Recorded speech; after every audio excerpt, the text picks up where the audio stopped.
बहुत ज्यादा बढ़िया होगी यार। वैसे वीडियो में आगे बढ़ने से पहले अगर आप लोग चैनल पे लकीली पहली बार आए हो तो प्लीज चैनल को सब्सक्राइब करके बेल नोटिफिकेशन को याद से प्रेस कर लो। और अगर आप लोग चाहो तो मुझे इंस्टाग्राम पे भी फॉलो कर सकते हो, लिंक आप लोगों को डिस्क्रिप्शन बॉक्स में मिलेगा। और एक क्लियर आंसर ढूंढने के लिए हम वीडियो में सभी बैटल्स को सेपरेट करके देखेंगे, जिससे मजा भी आएगा एंड क्लियर आंसर भी हमें मिल जाएगा। वेल वीडियो को शुरू करते हैं। सबसे पहले बात करते हैं सुपर साइयन 20000 एंड आर्कन के बीच के बैटल की। तो एक तरफ आर्कन है जो कि 5 इवल गॉड का फ्यूजन था। एनिमे वॉर के अंदर आर्कन को हराना बहुत ही ज्यादा मुश्किल था। इसके पास इतनी ज्यादा ताकत थी कि इसने जीनो की ट्रू फॉर्म को भी बहुत बुरी तरह से डिफीट कर दिया था।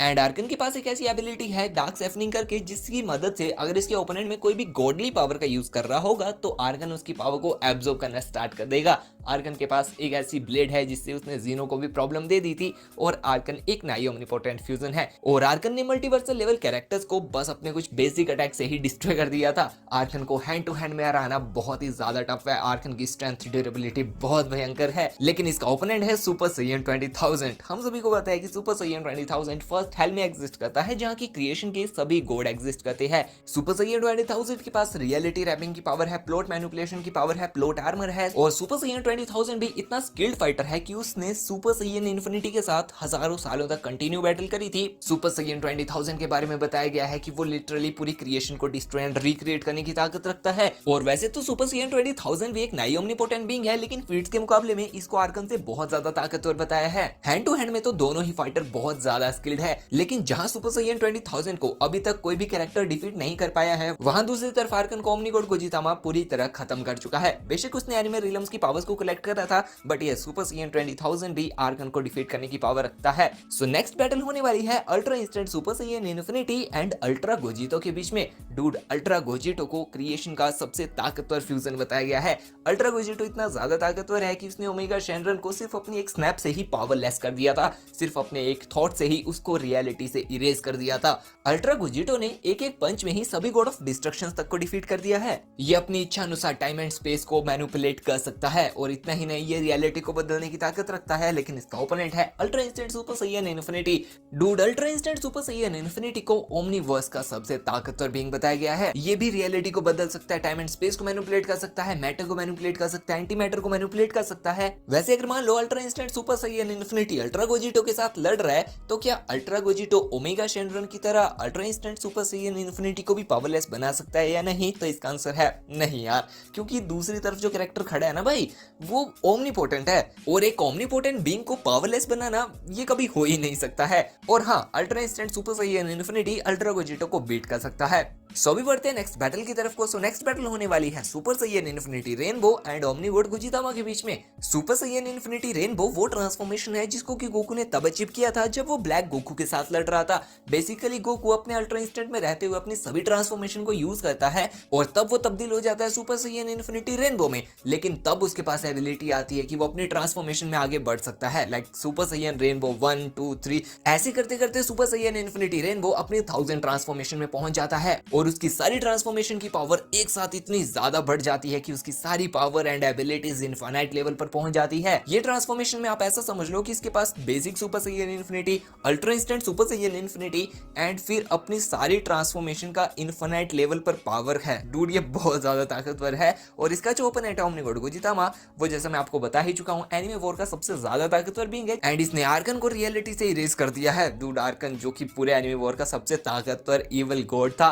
एंड वैसे तो हमें ओमनी गॉड गोजितामा की ज्यादा पावर एंड एबिलिटीज डिटेल में नहीं दिखाई है, बस इतना बताया है कि ये न्यू क्रिएटर ऑफ एवरीथिंग है एंड ये एक ओमनीपोटेंट बीइंग है। लेकिन इसकी सबसे बड़ी डिसएडवांटेज जो हमें दिखाई गई है ये है कि ये सिर्फ 45 मिनट तक ही एक ओमनीपोटेंट बीइंग है और सुपर साइयन इन्फिनिटी रेनबो भाई 45 मिनट तक इसको हैंडल कर लेगा। लेकिन जैसे ही ओमनी गॉड गोजितामा का फ्यूजन टूटेगा, Goku, Vegeta and Saitama separate होंगे, वैसे सुपर साइयन इन्फिनिटी रेनबो उसको रियलिटी से ही इरेज कर देगा एंड इसी तरह सुपर साइयन इन्फिनिटी रेनबो इस बैटल में जीत चुका है। वेल नेक्स्ट बैटल होने वाली है future Goku and future Vegito के बीच में। Basically future Vegito Goku and Vegeta का ही फ्यूजन है और ये हमें तब देखने को मिला था जब गोकू और वेजिटा फ्यूज्ड जामासु के अगेंस्ट बैटल कर रहे थे। इन्होंने फ्यूजन किया एंड फ्यूज जामासु के साथ बैटल कर रहे थे। उस बैटल के बीच में इनके अटैक्स इतने ज्यादा ताकतवर थे कि ये 13 मल्टीवर्सेस को सिर्फ अपने एक अटैक में इरेज कर चुका है। ये अपने थॉट्स को एग्जिस्टेंस में लाने की पावर रखता है, रियलिटी को बदलने की ताकत रखता है और तो और इसको अपने ट्रू पावर में ट्रू ओमनीपोटेंट बीइंग बताया गया है।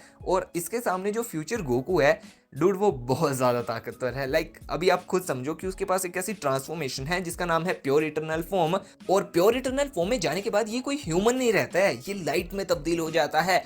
और प्योर इटरनल फॉर्म को ही गोकू की नॉन कैनन के अंदर सबसे ताकतवर फॉर्म बताया गया है, क्योंकि प्योर इटरनल फॉर्म ने जो नॉन कैनन की क्रिएशन का सबसे ताकतवर गॉड था उसको सिर्फ अपनी 50% पावर में ही सरपास कर दिया था, और अभी ये नॉन कैनन का सबसे ताकतवर गॉड बन चुका था। लाइक नॉन कैनन के अंदर जितने भी गॉड्स हैं, नाई ओमनीपोटेंट बीइंग्स है, सेलेस्टियल बीइंग्स है, एंजल्स है, उन सभी को यही क्रिएट करता है, यही डिस्ट्रॉय करता है। और मुझे बताने की जरूरत नहीं है भाई, ये इतना ज्यादा ताकतवर है तो ओमनीपोटेंट की पावर तो इसके पास है ही, ओमनीप्रेजेंट है, ओमनीसिएंट है, और नो डाउट फ्यूचर वेजिटो को भी भाई ये आराम से हराने की ताकत रखता है। और जहां फ्यूचर वेजिटो ने सिर्फ 13 मल्टीवर्सेस को डिस्ट्रॉय किया था, भाई फ्यूचर गोकू चाहे तो वो पूरी क्रिएशन को इरेज कर दे, पूरे ओमनीवर्स को तबाह करके एक ही चुटकी में रिक्रिएट कर दे। सो अभी बात करते हैं इस वीडियो के फाइनल बैटल की, जो कि रहने वाली है drip Goku and God fusion Goku के बीच में। डूड गॉड फ्यूजन गोकू की सबसे ताकतवर नॉन कैनन फ्यूजन बताया जाता है, क्योंकि यार इसमें गोकू ने फिक्शन पैनल को ब्रेक कर दिया है। इसने एक्चुअल ऑडियंस के साथ जब फ्यूजन किया था तो बना था गॉड फ्यूजन गोकू। मतलब जो ऑडियंस एक्चुअल में गोकू को सिनेमा में देखने आ रखी थी ना उनकी मूवी को, डूड गोकू स्क्रीन से बाहर निकलता है, उन्हीं ऑडियंस के साथ फ्यूजन करता है एंड गॉड ब्रोली को खत्म कर देता है। और फिक्शन पैनल को ब्रेक करना यानी कि अभी ये ट्रू गॉड्स में जा चुका है। लाइक इसके ऊपर अभी सिर्फ वही गॉड्स आते हैं जो कि डायरेक्ट क्रिएटर्स को रिप्रेजेंट करते हैं। वेल ड्रिप गोकू हमें एंड्रॉइड फ्रीजा के सामने बैटल में देखने को मिला था। डूड ड्रिप गोकू ने एक्चुअल में जो क्रिएटर्स है, लाइक सुप्रीम बीइंग्स है, दी वन अबव ऑल, टोरी बोर्ड, दी क्रिएटर, दी राइटर, इन सभी को अपने सिर्फ 1% पावर में ही पूरी तरह खत्म कर दिया है। इसने हाजुन को देखने भर से मार दिया है, लिविंग ट्रिब्यूनल को टच करने से मार दिया है, और शॉकिंग चीज तो ये है कि ये सारे कारनामे उसने अपने सिर्फ अल्ट्रा ड्रिप इंस्टेंट में करके दिखाए हैं, जिसमें वो सिर्फ एक ओमनीपोटेंट बीइंग है।